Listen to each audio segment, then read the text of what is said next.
The following session is a psychic reading conducted by Mrs. Irva Peterson with the sensitive Ross Peterson at Laughing Gull Point, Garden, Michigan.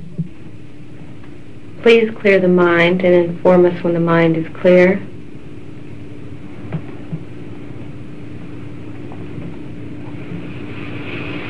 The mind is clear.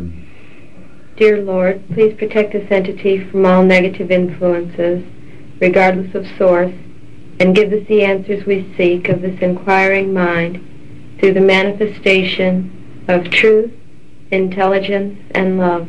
Amen. Would you please allow your mind to go to whom, to where, to what, and to when it is directed. The questions we have all basically pertain to home, marriage, and children, and are designed to be available to the general public in aiding the greatest number of people for the furthering of their soul development.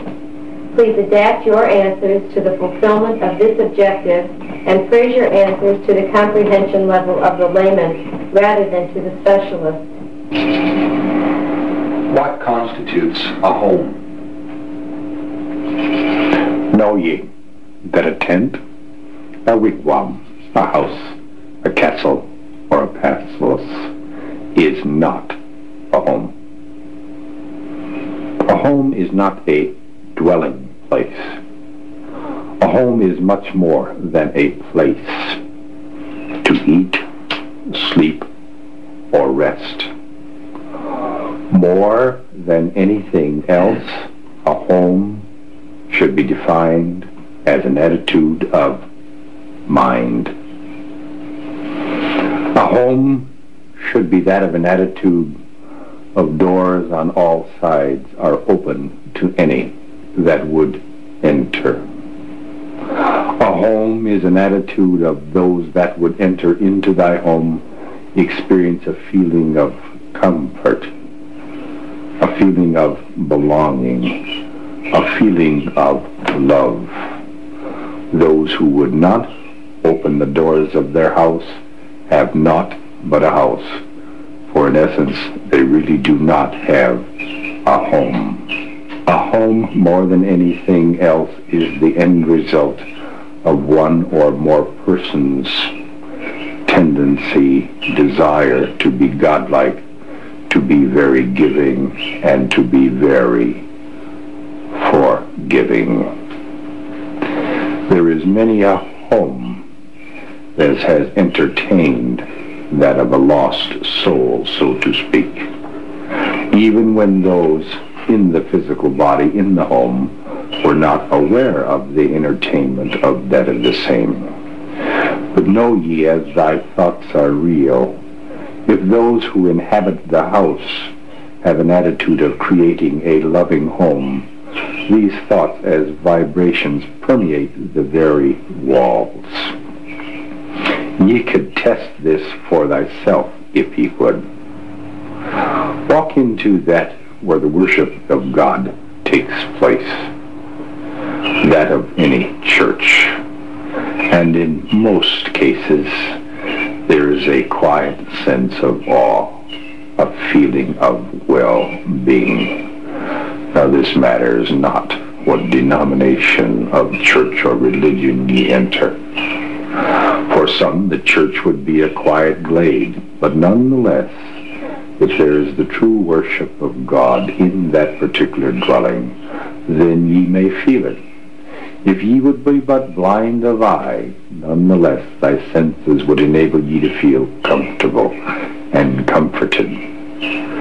By the same token, ye could let that of the physical body enter an asylum where those who are demented, or enter that place where many are confined, the dungeon, so to speak. And even though thy nostrils be stopped and ye could not smell, thy ears were plugged and ye could not hear, thy eyes were covered and ye could not see, and ye touched on nothing, ye tasted not a taste, ye would sense the feeling because of the thought that has permeated the very walls of that dwelling place. Above all, make thy home a meeting place where each may share love, where each may practice the art of brotherly love, where each may do unto the other that which they would wish done unto themselves. There are some homes that have even been visited by the angel, and those within that of the home were not aware of the same, because those that were in the home were comfortable unto themselves, with each other, and with all others. A home is an attitude of love. See? What is the purpose of a home? To create an attitude of love. See? Is communal living of any beneficial value?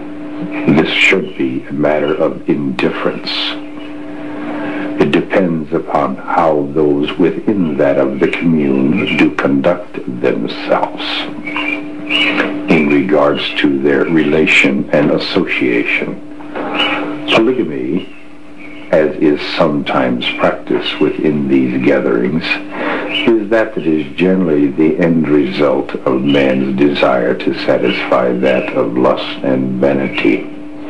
Look to that of the goose if you would see the extreme example, where the goose would mate for life, and if one or the other be killed, the other would refuse to mate with another for the duration of the physical lifetime unless man would intervene and force it so. And those that would intervene and force the goose to mate yet again will only force the goose to do that which they would do to satisfy their own selfish needs. To live in a commune might offer ye more opportunities to understand that all karmic debts are not between persons, but between associations or opportunities of the same. But largely it would be as a matter of indifference, except that if each in that of the commune were totally unselfish, then you would see the pattern of God lived in the home. However, most would delude themselves into thinking they are godlike and deny the aspects of feelings and emotion. And as such, that would be perfect, which could be found in what might be the ideal of communism, actually does not usually work in the earthly dimension. Why? Simply because of man's selfishness and the sin of self. See? What is marriage? Marriage is the greatest opportunity for each, while in that of the flesh, to meet themselves. Marriage has unlimited potential for creating situations whereby each may meet themselves, overcome the inequities of self, and thereby attain at one-ment. The ideal marriage can be fulfilled in the purpose if each would stand as a pillar alone, builded toward the ideal or aspiration of the Godhead itself. For if both have that of an idea, the ideal, the aspiration that is the same, then each would consider their sojourn in the earthly dimension as an opportunity for each to live with that of self and with others. Each should be as this pillar, standing erect, standing unashamedly before thy God, looking ever upward. But each should be as a support or leaning post, if necessary, in that of time of doubt or discouragement. Each should encourage, inspire the other to be that they would be. Each should be lovingly indifferent about talents, strengths, or weaknesses of that of the other. Each should be as a support to that of the other. It has been said that all marriages are made in heaven. This is true, literally, if ye understand the full meaning. For heaven should be defined as a state of mind, a state of consciousness. There are no imperfect marriages, only those that seem to be momentarily. It has been said that like does attract like, and it has been said that opposites do attract. While these statements appear to be in conflict, nonetheless both are true. For know ye that like does attract like, and in the correct definition it is simply say these perfect marriages or imperfect marriages, depending upon how you view them, are simply stating that no one can remain married for very long, at least, to someone that is better or worse than them, considered from the spiritual angle, the spiritual growth, the spiritual desire for the attainment of the Godhead, of love itself.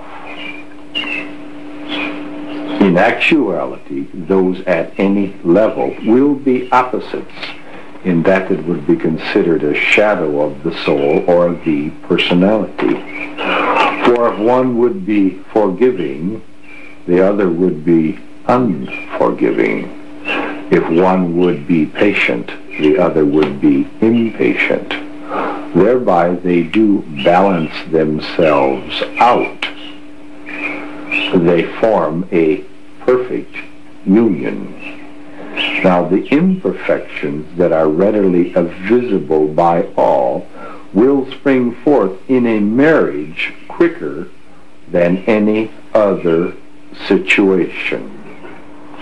For that ye see in the eyes of thy mate, as far as their strengths are thy strengths, that ye see as the weaknesses within thy mate are thy weaknesses.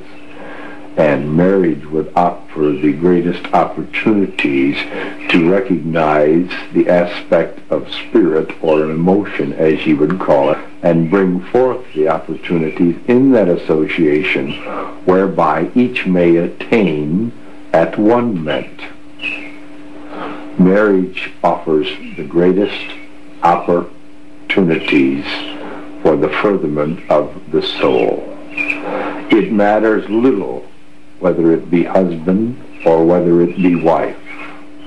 For if there is a meeting, a merging of the soul, that of the soulmate, it is entirely of self, except in extreme cases that are really not pertinent to this discourse. But if it be the male, if there would be equal balance between that is attributed to the female and that is attributed to the male, then that entity has met its soul and has mated with the same. If it be the female and there is equal amounts of male and female attributes, then that entity has also met its soul and is mated. Soulmates can only be married to soulmates. They can marry no one better, no one worse. For soulmates are that would be considered the ultimate in contentment as far as marriage is concerned. There are many who feel that they are better than their mates. However, in most cases, if they choose to remain with their mate, they are no better. They are merely opposite and are deluding themselves and refusing to meet themselves. Self is that of the only sin. If there are any that would consider the dissolving of that of a union, the entity should at least try for a cycle of 3 moons to be a perfect mate, to be a perfect husband, to be a perfect wife, working at it. And if at the end of this journey of the 3 moons there has been no improvement in thy lot in life, that of the union has not progressed towards the Godhead, then simply with loving indifference, dissolve the union. But any union that is dissolved where one is angered or grief-stricken or both is simply an evasive tactic by each to refuse to meet their own inequities of self. But if one would cause this union to be dissolved, the wedge to be driven, and leave with loving, kind thoughts, but indifferent to the other's inequities of self that he or she would refuse to meet, then this is the proper manner in which that of a divorce could take place. However, in that home where there are the most disruptions, in reality, you could say that this home would offer the greatest opportunities for each to meet themselves. If ye have those that are ideal with each other, what do they create? They create a home. They create love. They are very giving. They are very forgiving. They condemn not of themselves or of another. They are truly thy brother's keeper, for they do unto their brother that they would have done unto themselves. They entertain even angels. See. What is the best way for an individual to attract an ideal mate? Be ideal. Some individuals conform to their marriage partner just to keep peace. What is a better method so that neither marriage partner assumes the subservient role? Many times there are those who would be known as tolerant, when in actuality they are cowardly and self-condemning. Again, if each would speak their piece, this could be helpful, but the better way is for that of the subservient one, who naturally must be attracted to that of a tyrant, to understand that the tyrant needs the submissive one, and the submissive one needs the tyrant. But if each would be honest unto and with themselves, they would simply ask of the other, what is it ye seek in life? What is it ye want? What is it ye wish to do? And once ye give the other the consideration of asking of their innermost needs, desires, and wants, then each should do to the other that which would help the other expedite their wishes. Each should be as a helpmate to the other. This is true for this situation or any other situation. See? Problems of sexual compatibility are very common to married couples. Is there any advice which would aid couples in overcoming problems of this type? He said sexual compatibility, and we assumed he meant sexual incompatibility. In most cases, in this part of the world, ye are faced with that of the Christian sin, which has been to control people by teaching them to fear their body, teaching them to feel shame, guilt, and debasement in regard to their physical form. Man and man alone is the only creature that has choice as far as physical congress is placed. And the biological clock would tick within each body And at the time of awakening, the alarm will gently awaken the entity. If the entity has one with whom he may share, or she may share, the physical body in an act of love that it is giving, then the alarm should be answered. For that of sexual power and spiritual power are one and the same power. Now, if there is not one with whom there is a true bond of affection or love that is felt, then this is simply an act of lust and should be avoided. Understand that when this sexual urge is laid aside through self-imposed celibacy, even on a temporary basis, then this force can be channeled to those creative pursuits that would be helpful to further advance the evolvement of the soul of that entity by allowing it to accomplish one of its ideals or aspirations. This power can be used extremely constructive. The best way that we would know for any entities to overcome incompatibility is to first overcome the shame that they have been taught in regards to the miracle that is their body. Now this can be accomplished, and understand it would be difficult for many, but if there are those two that would know themselves and each other better, simply seek ye out some privacy. Pull the shades if you have to, and close the door, and throw thy clothes in a corner. Strip thyself of thy adornment. Gaze upon thyself, and gaze upon the body of thyself. And the mysteries of that ye have created as fantasies in the mind will leave ye.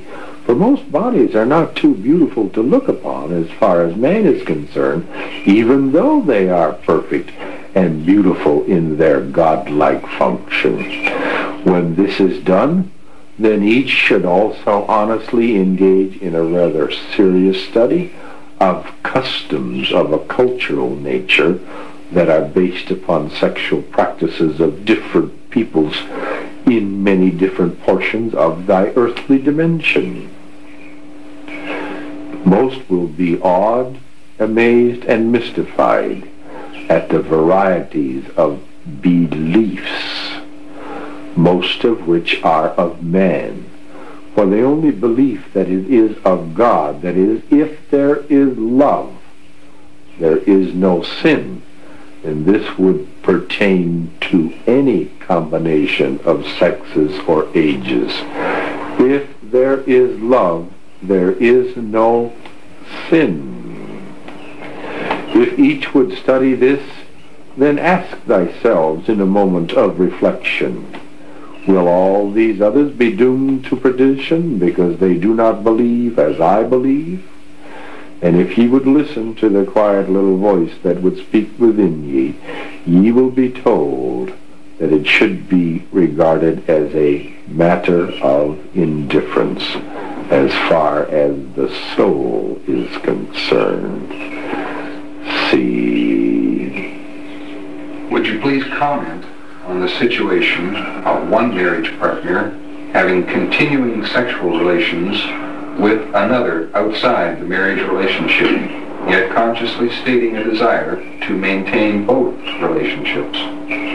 Simply that of lustful satisfaction. Polygamy is always defeating, is always destructive in that of the end. Whether it is the female that would take many a male unto her, or the male that would take many a female unto her.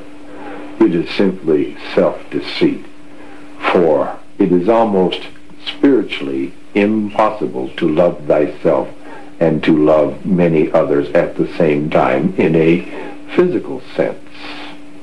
For those that are truly loving of all others naturally become celibate, not because they impose it upon themselves, but that it is because their whole purpose, their ever being, their strongest desire is for the attainment of the Godhead.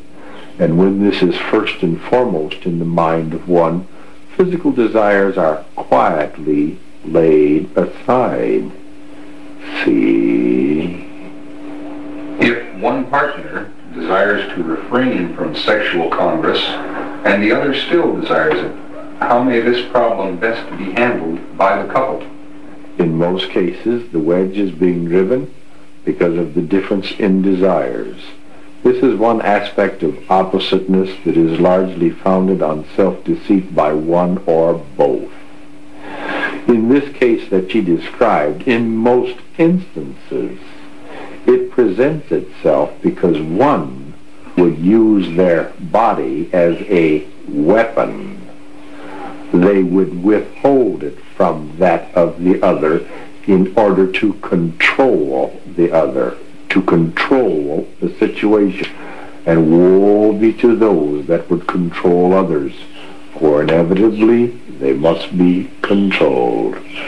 Those that would deny to answer the physical urges and enter into the physical union simply as a physical act are to be pitied, for they realize not that there can be the true aspect of the love of God experienced in that of physical congress. See? Problems of money are a very common difficulty, especially in new marriages, Where there are those witless ones who do not understand that all they have to do is have a firm prayer in their mind of those amounts of money that they would have, and learn to be patient. In this particular portion of the world where ye see an excessive degree of affluency, do ye see a greater degree of happiness and contentment? Nay, ye do not. For among those tribes in the farthest reaches of forest and jungles, there is more contentment and peace of mind than there is in the society that is so-called affluent and has much of monies. If most would lay aside the excessive desire for monies, depending upon that of the purpose of the same, there would naturally be more time for the allowance of the entering in of the love of God. See? Can an entity accomplish the same purpose without a marriage partner? Did not Jesus accomplish the same? But know ye that he did not accomplish it in one lifetime. There were 30 or more experiences leading up to that experience where that of Jesus did attain that of the Christ consciousness. It can be accomplished by one, but in most cases the entity is simply denying itself the opportunities to meet self. Jesus, as an entity, prior to that experienced in that lifetime, did meet himself in unions, ye know. What is the purpose of the family unit? To live the pattern of God in the earthly dimension. See? And what is the purpose of having children? Simply to create more opportunities of self to meet self. That of having a child or not having a child should be regarded as a matter of choice. But for those that have decided to bring forth through accepting the gift of God in that of the act of conception, should regard the child simply as an opportunity for the further advancement of that child and of that parent and of other parents. Most parents make a mistake, for they would speak one way and live another. And know ye that those words that are spoken in the presence of a child, yet the parent who would live not that that is spoken, is a parent that is a witless fool. For children learn by example. Children learn not by idle words or threats, but children learn by that that is done by those who would lead, who would counsel. Understand, those that would impel or force another are tyrants. It matters whether they are parent or not. Know ye that any parent that would be so witless, and most are, to demand, to force, rather than to suggest or direct, are only creating what? They are creating temptation.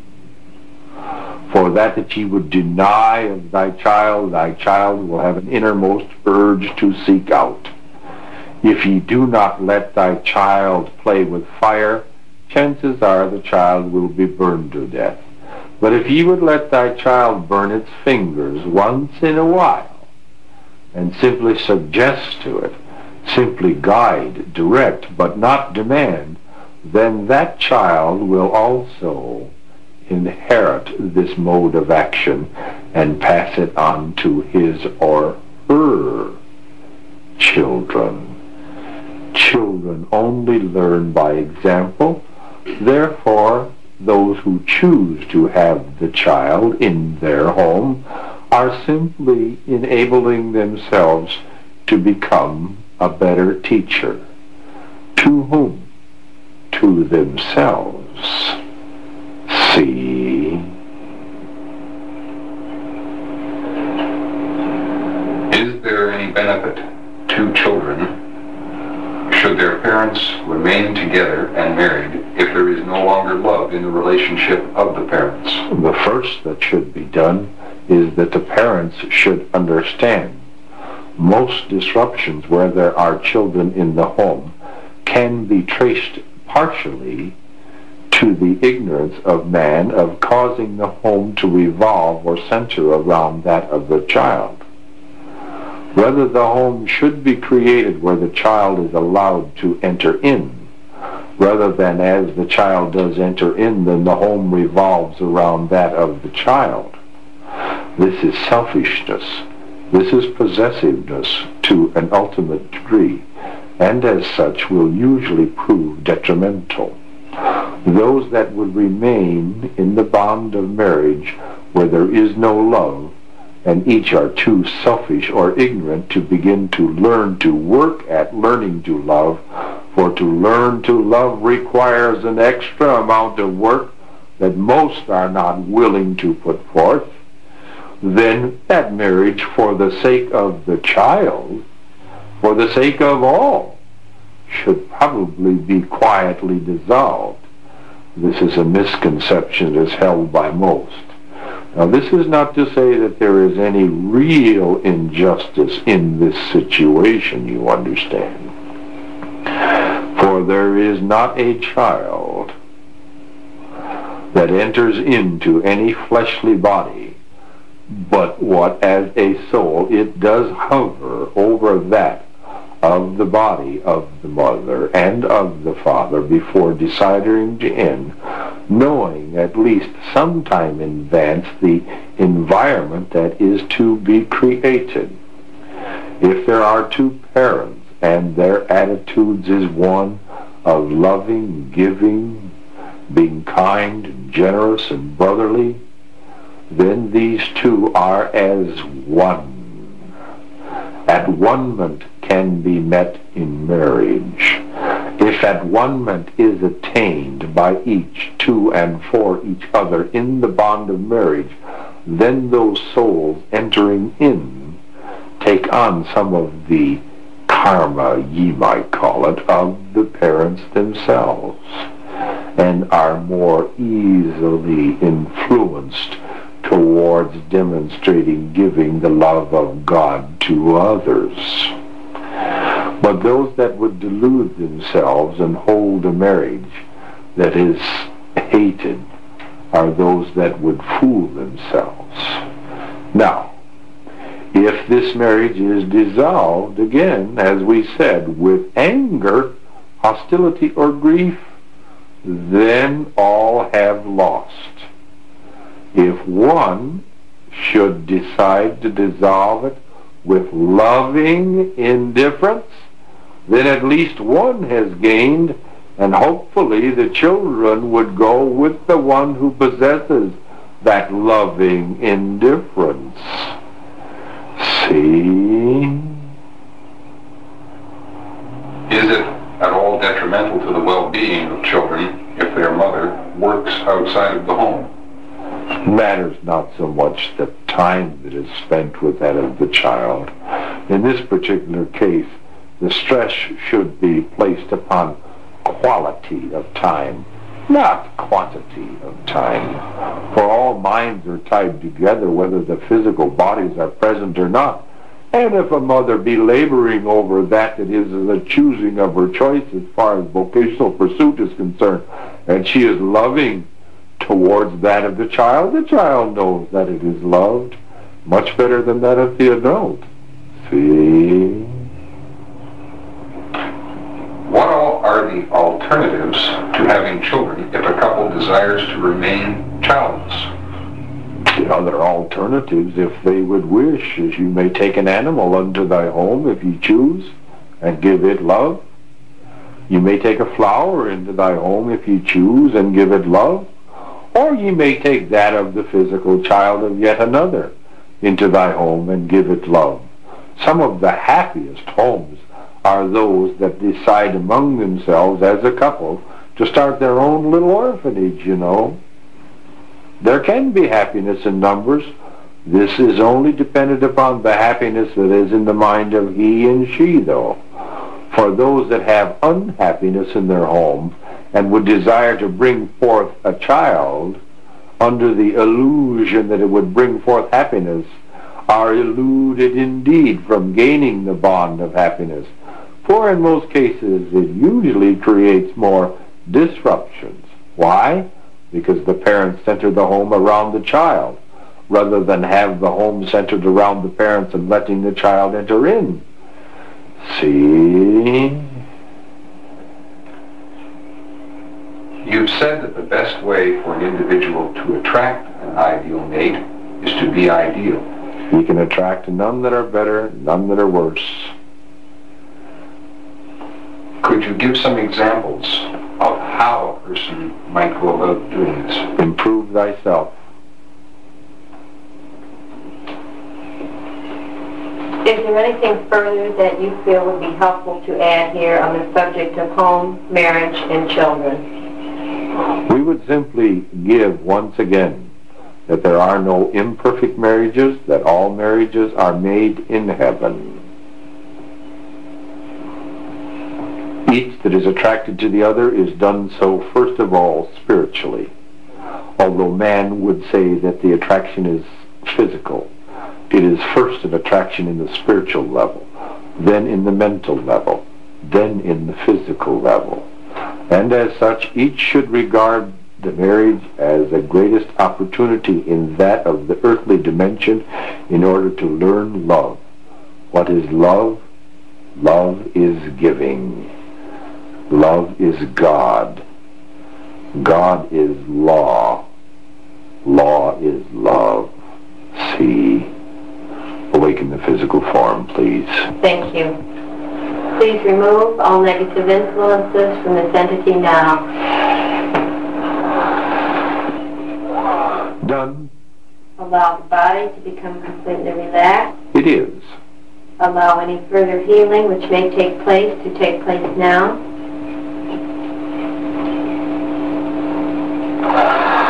We thank thee. Please awaken now, feeling completely refreshed and relaxed.